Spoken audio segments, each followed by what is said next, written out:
Hey, me again. I wanted to take this time to talk about a film called Chopper.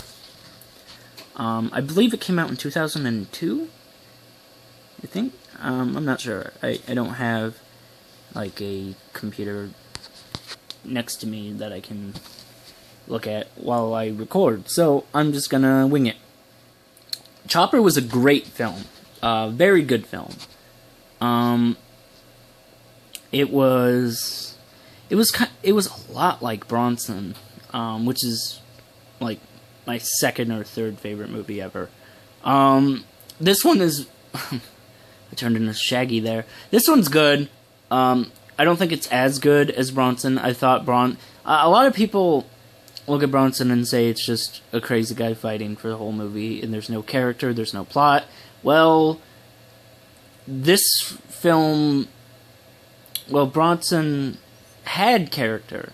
It was just really subtle. It was very, very subtle. There wasn't like a scene where he was sitting there like, I feel like this. There was some scenes, like, it was a lot of non-vocal work, like facial expressions. Winding Refn does that a lot.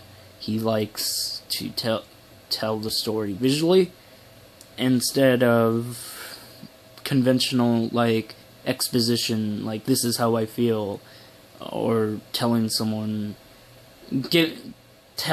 another character. It's a classic show don't tell, basically. Like, you've seen plenty of movies where a character is talking to another character, but he's basically talking to the audience and giving them the point of the movie. Winding Refn doesn't do that. He is going to tell you the story visually. And Tom Hardy is phenomenal in that film. It's one of my favorite acting performances I've ever seen. It's right up there with, like, Sam Rockwell and Moon. Like, it's really something to behold. And, hold on one second. Another thing that makes Bronson so memorable is Winding Refn's incredible visuals and the music he uses. Adds a lot to the movie. It makes it more oomphy. It really hits you, and it hits you hard, and it grabs you with that flawless opening scene. It just grabs you and doesn't let you go, and it does not stop. And it's just fantastic filmmaking. And there's some subtle acting that really shows you and gives you all the character development you really need. Like, the scenes where he's outside of prison, he just seems so uncomfortable and uneasy, and, he just doesn't seem to feel right. But when he's in prison, he doesn't seem happy, but he seems content. He seems comfortable. He seems like it seems like he's where he wants to be. And that's what makes him such an interesting character. And it's also a really interesting look into prison and how it affects people. And it's a really interesting psychological study. There's a lot more going on to that film than just a crazy guy who's naked fighting people.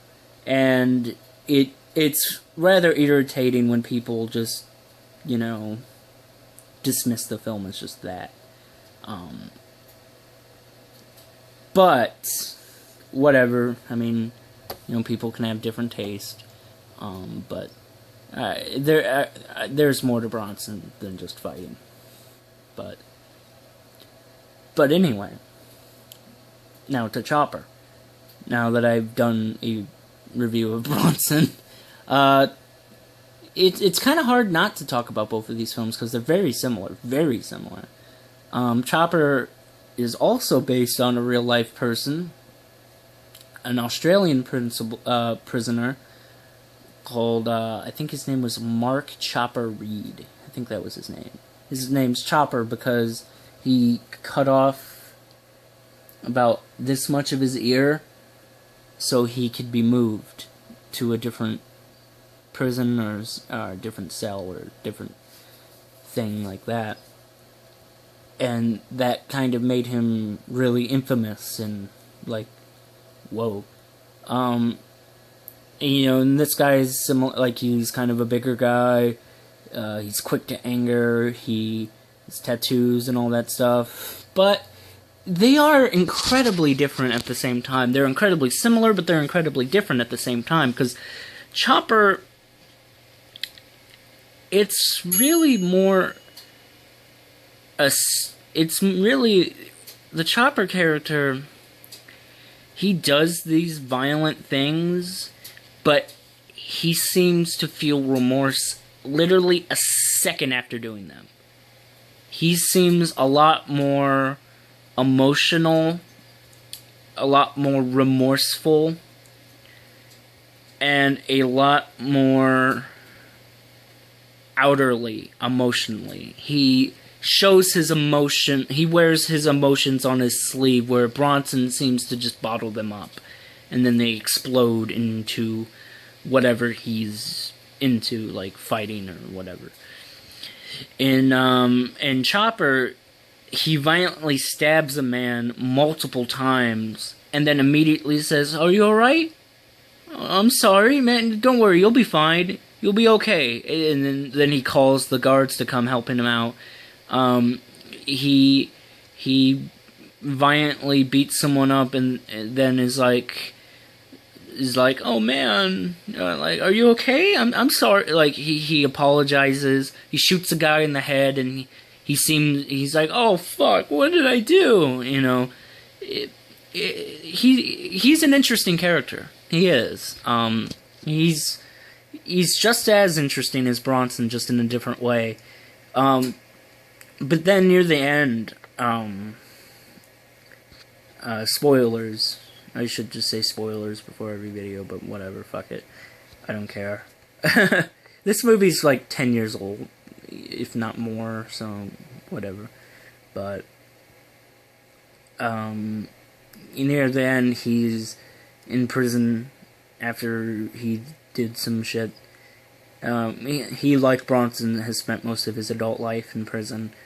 And he's being interviewed, and you know, he's just loving it. You know, he's giving a performance to the news people. You know, he's like, yeah, I did that. Yeah, I was like this, and you know, he's really awesome, you know. And then he's watching it in his cell with a couple of guards, and he's laughing, having a good time. And then when it's over, they leave, and then it's a shot that just lingers on him, like looking down and just looking very, very alone. And I felt that was interesting. He seemed to be a guy who... he seemed to want to be normal, want to be accepted, but he had this thing inside of him, he had this demon inside of him that would just come out and make him do incredibly crazy shit. And then once he started getting recognized for his crazy behavior, it seemed like he got attached to that and wanted to, kind of like how Bronson did, and you know, it kind of snowballed into him becoming this like larger than life character. It was a very interesting film. Eric Bana as Chopper kind of gave a Tom Hardy performance where I had never been sold on him as an actor. I haven't seen a lot of his work, but whenever I've seen it, I'm just like, he was okay. He was great in this. Really, really great. He had a wide range of emotions, and he was always captivating on screen. Whenever he was on screen, I was always interested. It's... oh, hold on.